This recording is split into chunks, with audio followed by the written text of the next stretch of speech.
নমস্কার, আমি দেবজ্যোতি। কলকাতা টিভি ডিজিটালে আপনাদের সকলকে স্বাগত জানাই। হঠাৎ করে বাংলার রাজনীতিতে অত্যন্ত চর্চিত নাম সিপিএম। সেই চর্চিত দলটিকে নিয়ে গত কয়েকদিন ধরেই সিপিএম এর মধ্যে যথেষ্ট উথাল পাথাল শুরু হয়েছে। ফতিকুর রহমান তিনি ইতিমধ্যেই তৃণমূল কংগ্রেসের পথে পা বাড়াতে চলেছেন। সূত্র মারফত জানা যাচ্ছে আগামী 21 বা 22 তারিখে ফতিকুর রহমান তৃণমূল কংগ্রেসে আনুষ্ঠানিকভাবে যোগ দেবেন। কারণ সিপিএম এর মধ্যে যে জল্পনা চলছে বা যে তীব্র গোষ্ঠীদ্বন্দ্ব শুরু হয়েছে তার মূলে রয়েছেন সিপিএম এর রাজ্য সম্পাদক মোহাম্মদ সেলিম এবং শতরূপ ঘোষ। এদের বিরুদ্ধেই একের পর এক মুখ খুলছেন সিপিএম এর যুব নেতা এবং নেত্রীরা।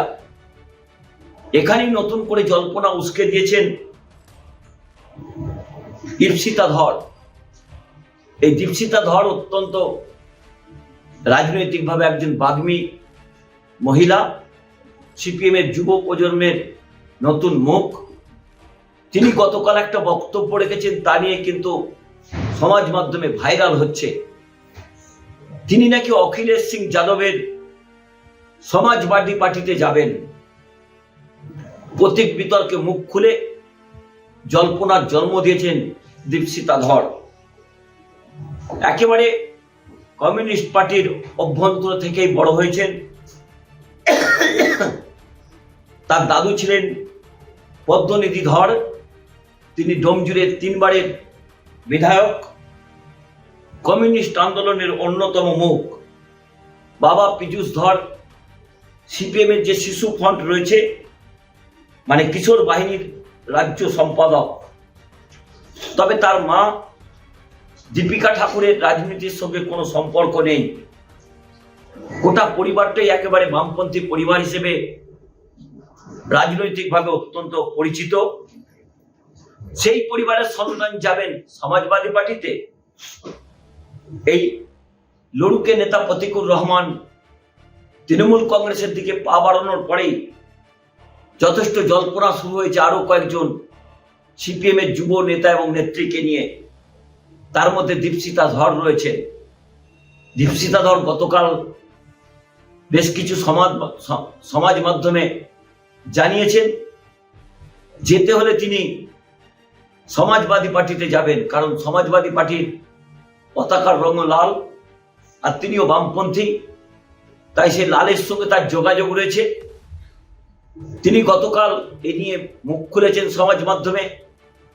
তিনি বলেছেন জল্পনা কেউ করতেই পারে, কল্পনা কেউ করতেই পারে, তার সঙ্গে তার কোনো যোগাযোগ নেই। তাকে কেউ ফোন করেনি, তার সঙ্গে কেউ যোগাযোগ করেনি। কারণ হচ্ছে গত কয়েকদিন ধরে একটা প্রশ্ন উঠছিল, আগামী যে 26-এর বিধানসভা নির্বাচনে এই দীপশিতা ধর নাকি উত্তরপাড়া থেকে সিপিএম এর টিকিটে লড়াই করবে। কিন্তু হঠাৎই সেখানে এক নতুন নামের উদ্ভব হয়েছে। তিনি হচ্ছেন মীনাক্ষী মুখার্জি। গত কয়েকদিন ধরে তিনি বেশ কিছু কর্মসূচির উত্তরপাড়ায় যাচ্ছেন। তা নিয়ে কিন্তু রাজনৈতিক মহলে একটা জল্পনা শুরু হয়েছে। তাহলে কি দীপশিতা ধরেরও গোসা শুরু হয়েছে? কারণ এই দীপশিতা ধরের বাড়ি হচ্ছে উত্তরপাড়া বিধানসভার মধ্যে বালি ঘোষপাড়াতে। সেখানেই তার রাজনৈতিক কর্মকাণ্ড প্রথম তিনি শুরু করেছিলেন। সেই জায়গাতে হঠাৎ করে মীনাক্ষী মুখার্জির নাম কেন এলো তা নিয়ে যথেষ্ট জল্পনা চলছে। তা নিয়ে কিন্তু একটা কথাও এই দীপশিতা ধর বলেননি। কিন্তু হঠাৎ করে দীপশিতা ধর কেন বললেন যেতে হলে সমাজবাদী পার্টিতে যাবেন, সেখানে পতাকার রং লাল, তিনি যে পার্টিতে রয়েছেন সিপিএম এর তাদেরও পতাকার রং লাল, তাই কি সেই জল্পনা উস্কে দিলেন? না তার এই বক্তব্যের মধ্যে মর্মার্থ কিছু রয়েছে? তবে যত দিন এগোচ্ছে সিপিএম এর অভ্যন্তরে যে গোয়ালে গন্ডগোল শুরু হয়েছে তা কিন্তু আগামী দিনে আরো বাড়বে। যেভাবে গতকাল ফতিকুর রহমান বিভিন্ন সংবাদ মাধ্যমে মুখোমুখি হয়ে মমতা বন্দ্যোপাধ্যায়ের ভূয়সী প্রশংসা করেছেন এসআইআর নিয়ে। সুপ্রিম কোর্টে যেভাবে মমতা বন্দ্যোপাধ্যায় লড়াই করেছেন, যে লড়াই পিনারায় বিজয়নের করার কথা ছিল, সেই লড়াই মমতা বন্দ্যোপাধ্যায় দাঁতে দাঁত চেপে সুপ্রিম কোর্টে লড়াই করেছেন। গতকাল প্রতিকুর রহমান যে জল্পনার জন্ম দিয়েছেন, সেই জল্পনার জন্ম হয়তো আগামী 21 বা 22 তারিখ দক্ষিণ 24 পরগনার মাটিতে শেষ হবে। কারণ তিনি 21 বা 22 তারিখ নাকি আনুষ্ঠানিকভাবে তৃণমূল কংগ্রেসে যোগদান করছেন। কেন হঠাৎ করে একটি নীতিনিষ্ঠ বামপন্থী দলে এই ভাঙন ধরল, তা নিয়ে যথেষ্ট জল্পনা রয়েছে। কারণ গতকাল প্রতিকুর রহমান বলেছেন, মমতা বন্দ্যোপাধ্যায় স্টান্টবাজি করছেন বলে যারা বলছেন, তারাও তো রাজনৈতিক স্টান্টবাজি করেছেন।